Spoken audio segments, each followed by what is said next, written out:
Xabier, bigarren galdera. Lehen sektorea ideologikoki eskubiarra da? Bost alderdia da soilik lehen sektorearen babeslea? Gabriel Rufienek eta Emilio Delgadok orain hilabete emandako prentsaurrekoan onartu egiten zuten ezkerra eta lehen sektorearen arteko loturak sortu behar zirela. Alegia, beraien errua ere bazela politikoki lehen sektorea ezkerraren gandik aingurun egotea. Nola ikusten duzu beraien planteamentua?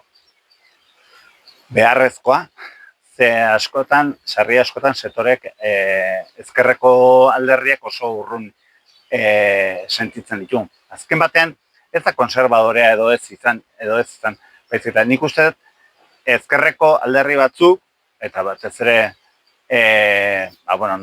nolabi radikalagoak dien posturetan, ikusten dute natura, lurraldea, lehen sektorea, lurraldea eta hori dana, eta mendiak eta hori, zerbait ikutu ezina bezala. Eta orduan, ikutu egiten duna, hortan lana egiten duna, eta hori kudeatzen duna, nolabait arerio bezala edo etxai bezala ikusten dute.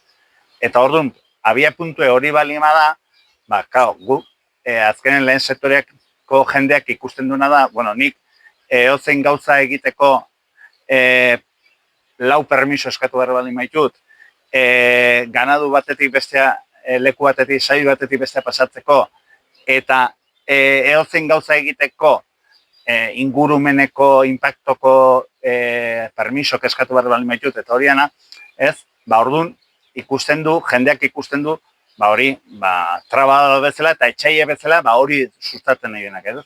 Eta nik uste hori dela nolabaiteko oinarrin dagoen planteamenduek.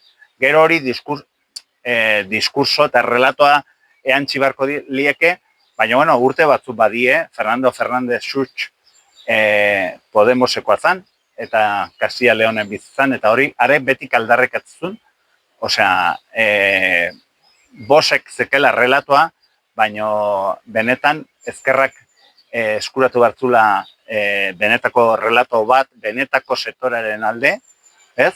Eta gaur egunen, Fernando Fernández Such, Mallorcako edo Balearetako isletako gobernun zuzendari bezala dago Peperekin.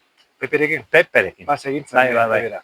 Ez, independiente bezala, baina egontzan soerekin, soeko gobernu baten, gaur egunen kongresuko presidenta danarekin, behaz zuzendari bezala, eta ustez, edo itxuraz, hain ondo egintzun, Pepeko sartu zienen, mantendu egin dute.